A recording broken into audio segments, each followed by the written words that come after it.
Good evening, visitors. Welcome to the Australian War Memorial's Last Post ceremony. My name is Craig Burrell, and joining us today from the Royal Australian Navy is leading seaman Marley Schofield. On this day, 105 years ago, the Australian troops attacked the French village of Mont Brehain. This was the final bastion in the Hindenburg Line, a series of deep interconnected trenches, dugouts and concrete machine gun emplacements, which were laid out 15 kilometres deep and more than 60 kilometres wide. The Australian Corps had been fighting its way through the Hindenburg Line since the 18th of September and had recently crossed the St Quentin Canal, the strongest part of the line. The capture of Mont Brehain would complete the bloody and costly journey through the strongest German line of defence on the Western Front. At 6:05 a.m, men of the 6th Australian Infantry Brigade launched an operation supported by tanks to capture the German line in and around Mont Brehain. After 12 hours of heavy fighting against a stubborn opposition, they succeeded in capturing most of their objective, along with some 400 German prisoners. This, the last action of the First World War, the last Australian action of the First World War, cost the already seriously depleted Australian Corps another 430 casualties. Shortly afterwards, the Australians were withdrawn from the front line for a well-deserved rest after weeks of constant fighting. A little over a month later, while the Australians were once again headed for the front, the war ended in an armistice on the 11th of November 1918. We warmly welcome the History Teachers Association of Australia delegates attending their national annual conference, which is being held in Canberra this year. We welcome the veterans who have served, those that are still serving, and the families that love and support them. The live stream of this ceremony is made possible by the Returned and Services League of Australia and the RSL and Services Clubs Association. We welcome members who are watching the broadcast of this ceremony across Australia. During this evening's ceremony, wreaths will be laid at the base of the pool of reflection by visitors to the memorial. Australia's Federation Guard is the tri-service ceremonial unit of the Australian Defence Force. They provide a ceremonial presence, civil and military events, and during visits to Australia by foreign dignitaries. The Guard will now dismount the catafalque party from the tomb of the unknown Australian soldier.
If you're able, please stand and join in singing the national anthem.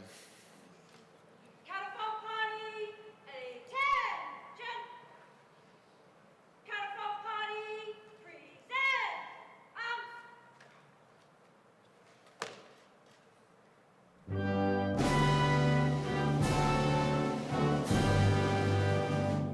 Australians, all let us rejoice, for we are one and free. We've golden soil and wealth for toil, our home is shut by sea. Our land abounds in nature's gifts of beauty, rich and rare. In history's page, let every stage advance Australia fair. In joyful strains, then let us sing, advance Australia fair.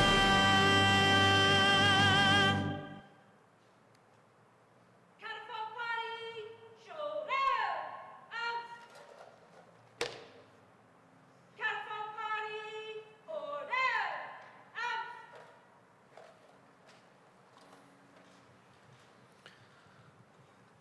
If you can be seated, please do so. The Australian War Memorial was the vision of Charles Bean, Australia's First World War official historian. Bean landed with the Australian troops on Gallipoli and stayed with them at the front through to the end of the war. The idea of this national memorial and museum came to him at Pozières, France, in the depths of the bloody fighting of 1916. Bean's idea was that this would be a place where families and friends could mourn their loved ones buried in faraway places.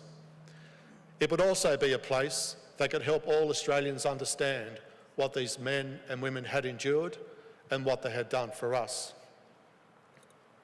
Bean's vision, to which we remain true, is best expressed as inscribed in the entrance to the memorial's galleries. Here is their spirit, in the hearts of the land they loved, and here we guard the record which they themselves made.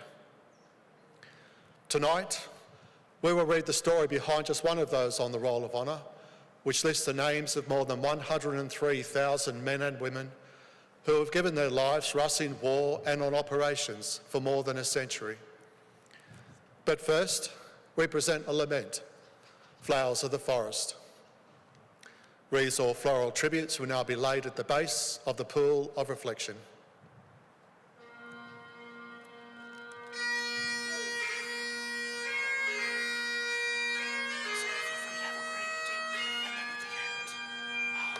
And then after this, I go in front.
Today we remember and pay tribute to Lieutenant John Foster Gear. John Gear was born on the 13th of August, 1894 in North Adelaide.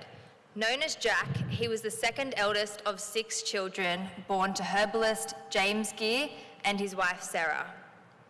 Jack grew up in Ballarat, where he attended Flummery Street State School. He later studied at Ballarat Agricultural High School, where he was a keen athlete, participating in both cross-country and rowing. He later won a scholarship to attend the Melbourne University, where he studied science and education. At the outbreak of the First World War, he was studying and working as a trainee teacher at Golden Point State School. Delaying his studies, Jack Gear enlisted in the Australian Imperial Force on the 14th of June, 1915. He was assigned to reinforcements of the 24th Battalion and began a short period of training in Australia. He embarked for active service from Melbourne on the 26th of August, sailing on board the troop ship Anchises.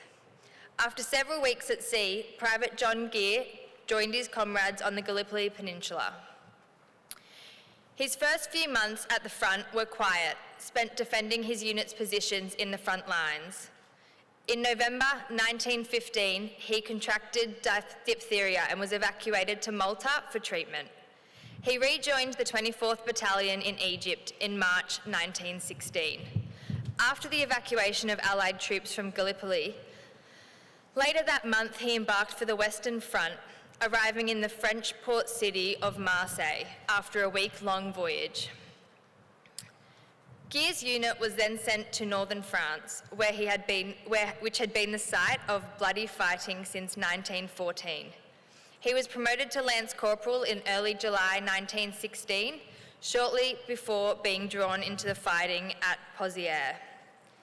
In August, as the desperate struggle around the village continued, Gear was wounded in the arm, back by shrapnel. He was evacuated to England for treatment and rejoined his unit in December, having been promoted to corporal. Gear was selected for officers' training in January 1917. He returned to England and joined Cadet Training Battalion at Trinity College in Cambridge. After several months of training, Gear was commissioned as a second lieutenant on the 1st of May 1917. He rejoined his unit in August after a short period in hospital recovering from trench fever. Shortly after, Gear's unit was moved to Ypres sector in Belgium.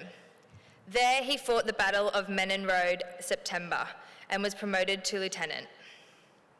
In 1918, Lieutenant Gear's unit helped repulse the German Spring Offensive, a turning point in the war that sparked a series of battles, making the beginning of Germany's defeat.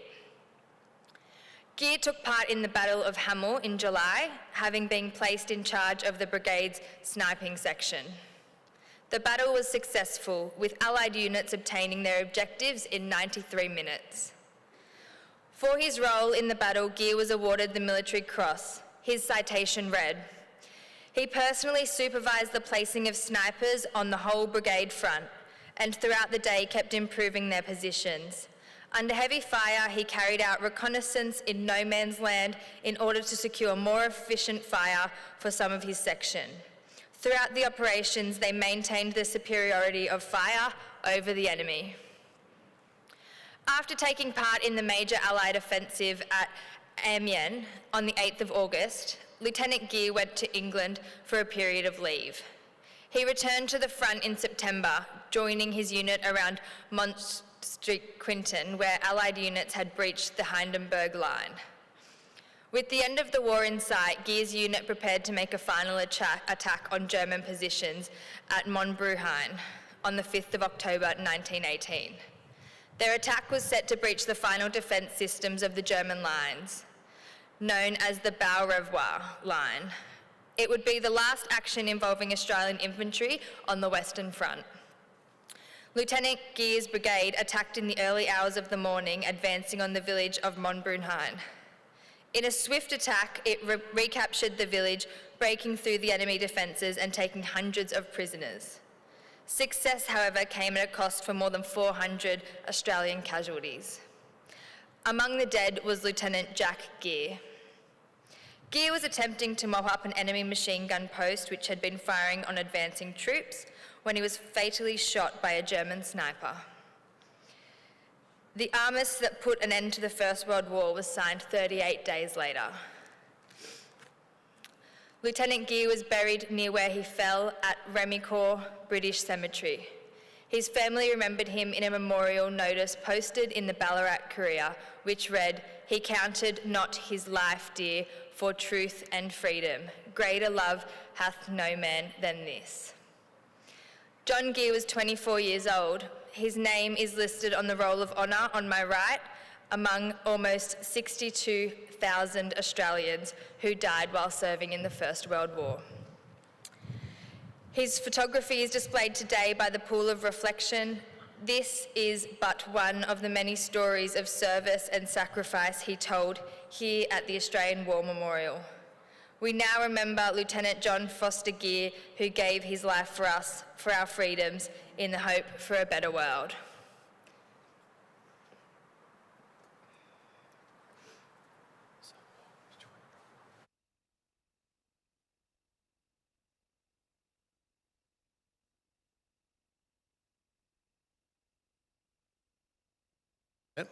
Please stand for the reading of the Ode and the sounding of the last post.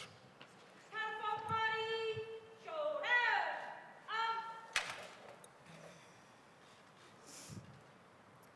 They shall not grow old, as we that are left grow old.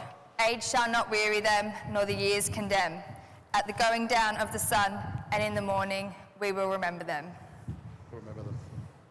Catapult party, present,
catapult party, shoulder,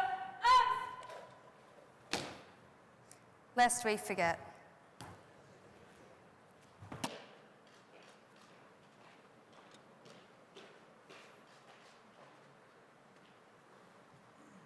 catapult party, inwards, 10.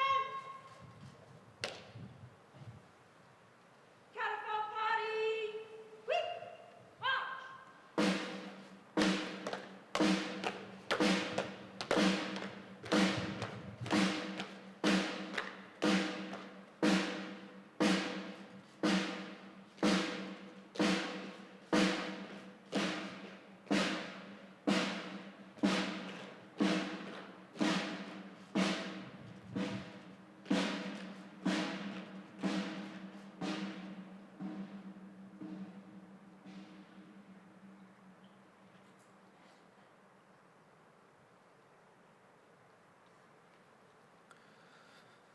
We leave you this evening with the words of the memorial's founder, Charles Bean. Many a man lying out there at Pozières or in the low scrub at Gallipoli, with his poor, tired senses barely working through the fever of his brain, had thought in his last moments, well, it's over, but in Australia, they will be proud of this. Ladies and gentlemen, girls and boys, that concludes the last post ceremony. On behalf of the Director, staff and volunteers, we thank you for visiting the Australian War Memorial today and for your continued support during the Memorial's development project. We wish you all a very pleasant evening.